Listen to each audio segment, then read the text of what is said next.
বিচারের 50 দিন গণকনভেনশনে junior doctor SSKM এর হাসপাতালের অডিটোরিয়ামে এই গণকনভেনশন এখনো চলছে। বিচারের চেয়ে আবার বিচার চায় সেই দাবিতে এবার আবার পথে নামছেন জুনিয়র আন্দোলনকারীরা, জুনিয়র ডাক্তাররা।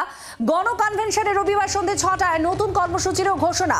পাড়ায় থাকছি একসঙ্গে, উৎসবে নয় প্রতিবাদে কর্মসূচি। মহালয়ার দিন সমাবেশ আর মিছিলের ডাক আন্দোলনকারীদের।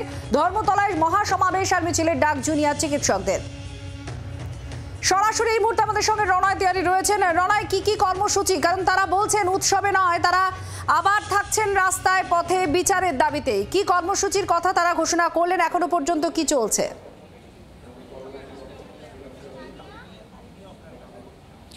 দেখো, এসএসকেএম হাসপাতালের অডিটোরিয়ামে এখনও পর্যন্ত গণকনভেনশন চলছেন। যারা এসছেন তারা প্রত্যেকে নিজের বক্তব্য রাখছেন এবং একই সঙ্গে ঘোষণা করা হয়েছে যে 29 তারিখ, তার আগে 29 তারিখ তাদের কিছু কর্মসূচি রয়েছে। সেটা প্রত্যেকটা পাড়ায় পাড়ায়, গ্রামে গ্রামে যে যেরকম পারবেন তারা সেইভাবে প্রতিবাদ করবেন, কর্মসূচিতে অংশ নেবেন। কেউ গান গেয়ে প্রতিবাদ করতে পারেন, কেউ মোমবাতি জেলে প্রতিবাদ করতে পারেন, কেউ বা মানববন্ধন করে। এবং একই সঙ্গে তুমি জানো যে আগামী 30 তারিখ সুপ্রিম কোর্টে শুনানি রয়েছে এবং সেই শুনানির দিকে তাকিয়ে রয়েছেন চিকিৎসকরা, বিশেষ করে আন্দোলনকারীরা। এবং একই সঙ্গে আগামী 2 তারিখে একটা মিছিলের ডাক দেওয়া হয়েছে, বলা যায় জমায়েতের ডাক দেওয়া হয়েছে। সেটা ধর্মতলা হবে এবং কলেজ স্কোয়ার থেকে সেই মিছিল ধর্মতলায় আসবে। এবং পরবর্তীকালে, অর্থাৎ 2 তারিখ মহালয়ার দিন, পরবর্তীকালে কি থাকবে, পুজোর দিনগুলোতে কি হবে সেটা পরবর্তী বিষয়, সেদিন সেখানে ঘোষণা করা হবে। এবং একই সঙ্গে আরজিকর হাসপাতালে অভয়ের মূর্তি স্থাপন করা হবে এই 2 তারিখ মহালয়ার দিন। এখানে অনিকেত মাহাতো রয়েছেন। আমি একবার ছবিটা দেখাবো। গণকনভেনশন চলছে, বিভিন্ন চিকিৎসক, বিভিন্ন স্তরের মানুষ, সমাজের বিভিন্ন স্তরের মানুষজনরা এসছেন, তারা তাদের বক্তব্য রাখছেন এবং প্রত্যেকেই কিন্তু তাদের প্রতিবাদ উঠে আসছে। কারণ গত 8 তারিখ রাত্রিরে এবং 9 তারিখ সকালবেলা, 9 আগস্ট সকালবেলা যেভাবে খবর ছড়িয়ে পড়ে, তারপর থেকে কিন্তু এই আন্দোলন শুরু হয় এবং আন্দোলনের 50 দিন। এবং একই সঙ্গে এটাও বলা হয় যে 5 দফা দাবি ছিল, সেই 5 দফার দাবির অনেকগুলো মানা হয়নি। সেই দাবিগুলো যতক্ষণ না মানা হচ্ছে এই আন্দোলন কিন্তু চলতে থাকবে। আন্দোলন কিন্তু থেমে নেই, কারণ সোশ্যাল মিডিয়ায় যে থেমে নেই এই কর্মসূচি থেকেই সেটা স্পষ্ট। রণয়, তুমি সঙ্গে থাকো, আমরা আরো একবার আপনাদের দেখাবো যে ঠিক কি কর্মসূচি এই পুজো বা উৎসবে থাকছে গণকনভেনশন চলাকালীন, যেগুলো ঘোষণা করা হলো। দেখুন, বিচার চেয়ে পথে নামছেন 29শে সেপ্টেম্বর রাজপথ থেকে গলি দখল। 2রা অক্টোবর অর্থাৎ মহালয়ায় ধর্মতলায় মিছিল আর সমাবেশ। ওই দিনই নির্যাতিতার মূর্তি স্থাপন করা হবে। এই হচ্ছে কর্মসূচি। বিচার চেয়ে ফের পথে নামছেন জুনিয়র ডাক্তাররা। তাদের এই আন্দোলন চলছে এবং আবার পথে নেমে যে তারা এই আন্দোলন চালাচ্ছেন বা চালাবেন সেই বিষয়ে যে তারা দৃঢ় মনোজ্ঞ, সেই বিষয়টাই স্পষ্ট করলেন। বিচার চেয়ে ফের পথে নামছেন 29শে সেপ্টেম্বর কর্মসূচি, 2রা অক্টোবর কর্মসূচি রয়েছে দুটো, যেখানে নির্যাতিতার মূর্তি স্থাপন, ধর্মতলায় মিছিল সমাবেশ আছে। দেবাশিস হালদার অন্যতম জুনিয়র ডাক্তার, তার বক্তব্য আপনাদের শোনাবো এবং অনিকেত মাহাতো, তাদের দুজনের বক্তব্যই আপনাদের পরপর শোনাবো। শুনুন কি বলছেন তারা।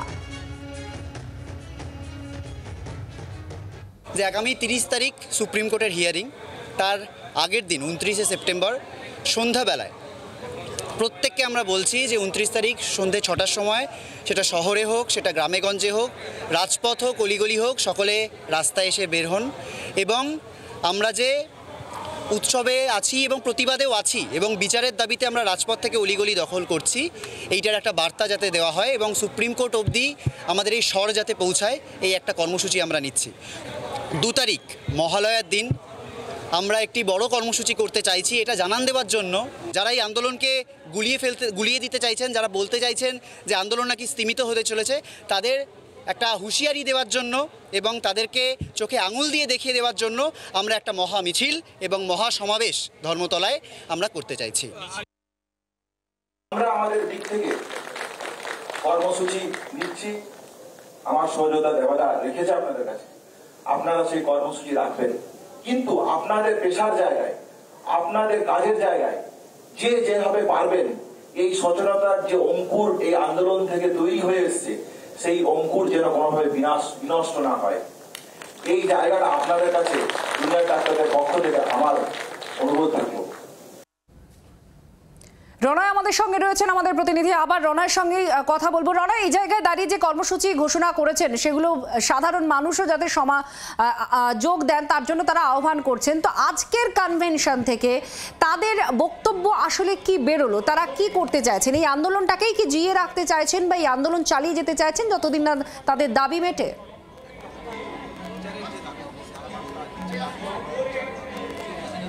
দেখো, এই গণ কনভেনশন থেকে একটা জিনিস পরিষ্কার, এবং তারা পরিষ্কার করে বলে দিয়েছেন এই আন্দোলন কিন্তু থেমে নেই, এই আন্দোলন চলছে। যারা সোশ্যাল মিডিয়া গুজব ছড়িয়েছে যে এটা কিন্তু মিথ্যে, এখানে চিকিৎসক অনিকেত মাহাতো রয়েছেন। অনিকেত মাহাতোর সঙ্গে আমি একবার কথা বলবো। অনিকেত, তোমরা বলছো যে 2 তারিখে তোমাদের কর্মসূচি রয়েছে এবং তার আগে 30 তারিখে সুপ্রিম কোর্টের দিকে তোমরা তাকিয়ে রয়েছো। 2 তারিখের পর অর্থাৎ সামনেই পুজো, অক্টোবর মাস পড়ে যাচ্ছে, পুজোর দিনগুলো কি করবে? আমাদের যে 2 তারিখ মহাসমাবেশ এবং মহামিছিল আছে, সেই জায়গা থেকে পরবর্তী আমাদের নজর থাকছে 30 তারিখ সুপ্রিম কোর্টের হিয়ারিংয়ের দিকে।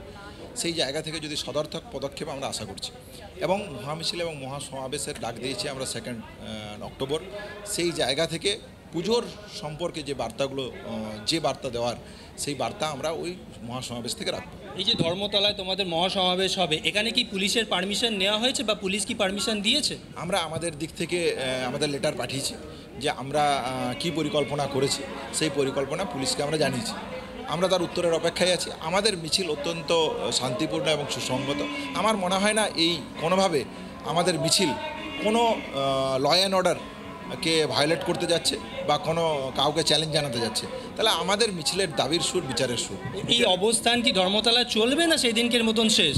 না, আমাদের তো কন্টিনিউয়াস অবস্থান। আমাদের ধর্ণামঞ্চ তো আরজি করে মেডিকেল কলেজে, জিএনএম কল্যাণীতে, ইএসআই জোকাতে, তাহলে সমস্ত মেডিকেল কলেজে আমাদের মঞ্চ আছে। আমরা মহামিছিল এবং মহাসমাবেশের মাধ্যমে এই বার্তাই দিতে চাইছি যে বিচারের দাবি যে ছিল, সেই দাবিকে সম্পৃক্ত করুন, বিচারের দাবিকে সুনির্দিষ্ট করুন, মজবুত করুন। আন্দোলন চলছে, যেরকম আপনি বলছেন আন্দোলন চলছে, হাসপাতালগুলোতেও ধর্ণামঞ্চ রয়েছে, কিন্তু পুজোর 4টে দিন, এই পুজোর 4টে দিনেও কি অবস্থান চলবে? পুজোর 4টে দিনে আমরা কি করব, আপনি যেটা জানতে চাইছেন সেটা আমরা অবশ্যই জানাবো। সুনির্দিষ্ট কর্মসূচি আমাদের এখনও সুপরিকল্পিত হয়নি। মহাসমাবেশের যে জায়গা, সেখান থেকে আমাদের পরবর্তী কর্মসূচি আমরা রাখবো। একেবারে কর্মসূচিতে থাকছেন, অর্থাৎ আন্দোলন চলছে, সেটা স্পষ্ট। রণয় আমাদের প্রতিনিধি ছিলেন আমাদের সঙ্গে সরাসরি। আপনারা শুনলেন কনভেনশনে ঠিক কি সিদ্ধান্ত হয়েছে, অর্থাৎ আবার রাস্তায় নামছেন ডাক্তাররা তাদের দাবির পূরণের উদ্দেশ্যে। সিনিয়র ডাক্তাররা তারাও আজকে এই কনভেনশনে সরব হয়েছেন। তারা বলছেন জুনিয়র ডাক্তাররা হচ্ছে স্তম্ভ, আর এই আগামীর জন্য এখনো ভবিষ্যৎকে সুরক্ষিত করার জন্য এখনো সময় আছে, এমনটাই বলছেন সিনিয়র ডাক্তাররা। কি বলেছেন শুনুন।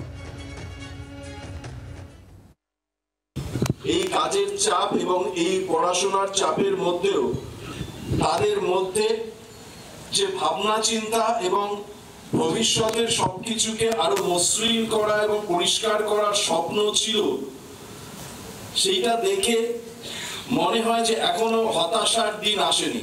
এই গত 50 দিনের লড়াই চলছে, সেটা এমনই একটা ন্যাক্কারজনক ঘটনা যে কখনো আমাদের কোনো ইনস্টিটিউশনে এরকম ঘটনা ঘটতে পারে এটা ভাবনা চিন্তাতেও ছিল না।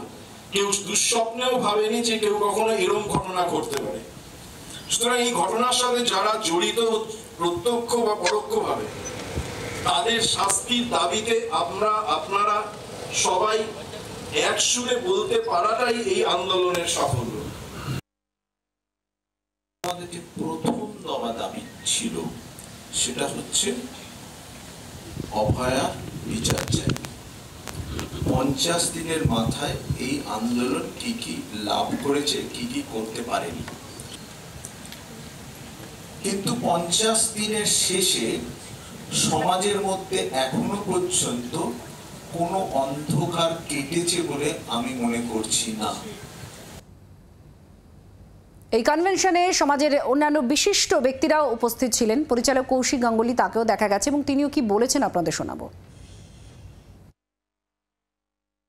সর্বত্র এই একটা সিস্টেম ঢুকে পড়েছে, শুধু থ্রেড কালচার নয়, তার বাইরে একটা প্রতিষ্ঠান এমনভাবে দান করিয়ে রাখা হচ্ছে যেটাকে নড়িয়ে দিয়ে গণতন্ত্রের প্রবেশ করা দুরূহ হয়ে যাচ্ছে। সন্দীপ ঘোষ প্রত্যেকটি ইন্ডাস্ট্রিতে আছে। আমরা শিক্ষায় দেখেছি সন্দীপ ঘোষ, আমরা চিকিৎসায় দেখতে পেয়েছি সন্দীপ ঘোষ, আমরা বিভিন্ন ক্ষেত্রে সন্দীপ ঘোষকে, বেশ কিছু সন্দীপ ঘোষ এখন শ্রীগড়ে রয়েছেন, আরো বেরোতে বাধ্য। এবার কুণাল ঘোষের প্রতিক্রিয়া আপনাদের শোনাবো। তৃণমূল কংগ্রেস নেতা কুণাল ঘোষ তিনি কি বলছেন এইসব নিয়ে, শুনুন। যদি এই গণকনভেনশন গুলো থেকে এই দাবিটা উঠুক, শুধু সরকারি নয় বেসরকারি মেডিকেল সিস্টেমেও সাফাই দরকার। গণকনভেনশন একের পর এক হচ্ছে, 100 বার হবে, নিশ্চয়ই হবে, মানুষকে সচেতন করা হবে। সেখানে যোগ্য ডাক্তাররাও বক্তৃতা দেবেন, জ্যোতি বসুর কোটায় ডাক্তারি পড়ে আসা ডাক্তার নেতাও বক্তৃতা দেবেন, সবাই দেবেন, সমান গণতান্ত্রিক অধিকার আছে। কিন্তু শুধু সরকারি সিস্টেম, শুধু স্বাস্থ্য ভবন টার্গেট নয়, তাহলে মেডিকেল সিস্টেমটা গণকনভেনশন রোগীদের স্বার্থে হোক।